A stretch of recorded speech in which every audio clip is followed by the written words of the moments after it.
Hello and welcome to the Star Citizen News, each week bringing you the latest in Star Citizen news and a roundup of what's been happening in the community, this time for the week ending the 7th of August. There have been a few cool things that Foundry 42 UK showed off in Around the Verse this week, so let's start off with them. Landing Pads 2.0. This should make an appearance in patch 2.5, and what was shown in Around the Verse were fleshed out new landing pad system that's been made even simpler and more intuitive. Now, when you're in landing mode, you'll see any recommended landing pads that your ship can land on. Then you can fly and land manually, or you can hold the auto land key and it will just land your ship.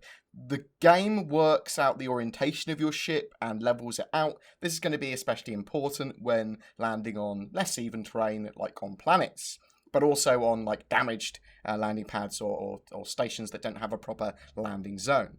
The FPS cover system, I can't words, and sometimes all the words trying to come out of my mouth simultaneously. The new cover system is coming out with patch 2.6 and Star Marine. The idea here is that you'll be able to go up to any form of cover and you'll see your gun kind of lean against it, and then you can lean out or hide or blind fire. The system will dynamically move you if you turn in a way to follow your target. So say that you're aiming down sights as you buy a bit of cover, you'll lean out, and if you try and turn to the left too far or right too far, that would normally block your view, your character will lean out so that you can try at least and keep line of sight to your target. It's an important feature for the first-person shooter style of stuff, being able to dig in, set up and defend positions. You will want to be able to flank people that are doing that.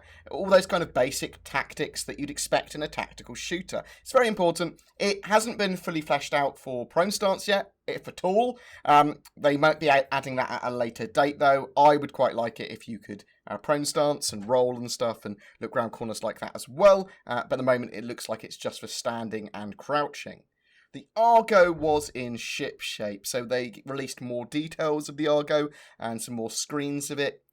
It's a utility ship, and as expected, it's been coined as a capital ship service vessel. They're adding a mechanical arm, I believe, to all models of it, so it can make repairs as standard to larger ships. I believe that it won't make the 2.5 release, though, that mechanical arm, but the Argo will be in 2.5. There are currently 3 planned modules for the Argo that will be interchangeable in the future. There's the cargo Argo, the cargo module for the Argo, which obviously allows you to put cargo in there, but also has an extra seat in the back.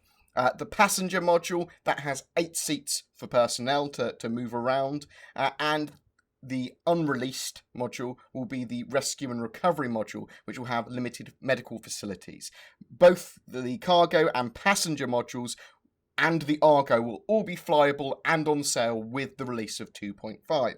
Other than the fact it's going to be mainly used for capital ships, we don't actually really know what ships the Argo will fit on. It's a safe bet to say that other than the Idris, that it will fit on the Javelin and Bengal 2, and they'll probably all come with an Argo, although they don't quote me. We know that the Idris is, and they suggested that the Javelin would also come with an Argo as standard, and I just assumed the Bengal. But we'll have to wait and see. We also saw some amazing stuff on capital ship damage, destroyed capital ships. Specifically, it was the Idris they were looking at. I've done a whole video on that, the damage states that were shown and what this could mean for Star Citizen, and it looks really cool. It's one of the most impressive things that I've seen to date, and it's only up to 80% complete with 7 weeks work. They're going to be polishing this. All capital ships will be getting damage states like this. This is more of a fully destroyed or mostly destroyed ship. And yeah, I was just very impressed with all the different various tech they were using, and the pretty graphics and lighting and the general atmosphere, that the water they're using to make it show that there's fire retardant systems that are stopping fires, but it also giving it like a jungle feel as well, like the ship's reclaiming itself. I loved it. I thought it was amazing. You'll want to watch that in its full detail. Link in the description for my video on it, but also a link to our ATV in general, because it was worth watching. This week's MVP was SC Lorecast for bringing lore to life. Basically, they take some lore and they put sound effects, and read it out in a dramatic way. That is amazing. It is really damn cool. Check it out. Again, link in the description. Star Citizen Alpha Patch 2.5 that we've been waiting for a while should go to a wider PT release early next week. It's currently in the Evocati's hands, and the current plan is for it to go to a wider PT release soon. For subscribers, let's have a see what is new for subscribers. The Saber sale. So there's a flash Saber sale this weekend. If you're a sub, it's another chance for you to purchase a Saber. Just go to the RSI store or the Ship Matrix and go to the ship on the Ship Matrix, and you should be able to purchase that.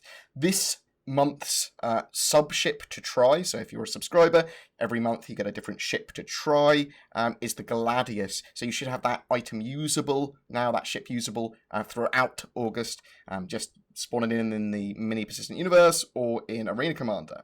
There was a Chris Roberts interview with PC Games, basically further to the PC Games German article that they wrote about Star Marine and Planetary Landings. There was also a video interview that they gave to Chris about Star Citizen and Squadron 42 in general. It's worth watching. They talk about concept sales, the scope of the game, and updates, amongst many other topics. Links in the description.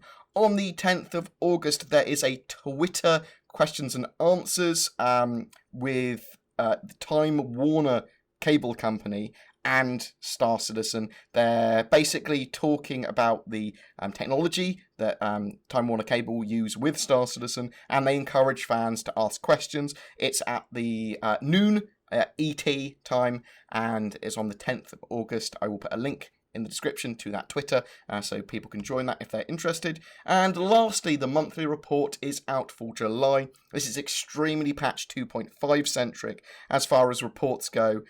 They did kind of tell us lots of expected stuff about 2.5 features, but they also look at atmospheric flight, subsumption, the Idris. It is definitely well worth a read. I will get a full breakdown video up during early in the week, so please check that out.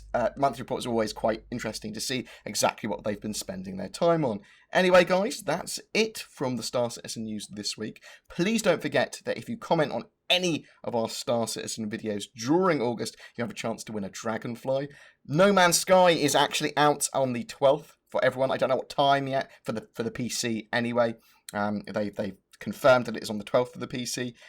But I'm going to be doing some No Man's Sky on my channel, so please check out the No Man's Sky video I've done already, talking about what I want to do, and give me some feedback for that. You have a chance to win a copy of No Man's Sky if you comment on that video. But yeah, I'm very excited about No Man's Sky. I'm very excited about 2.5 going live, because that means I can talk about it a lot. Don't forget to tell me what you think about the cool new things that are happening in Star Citizen in the comments below as well, and I will see you in the verse.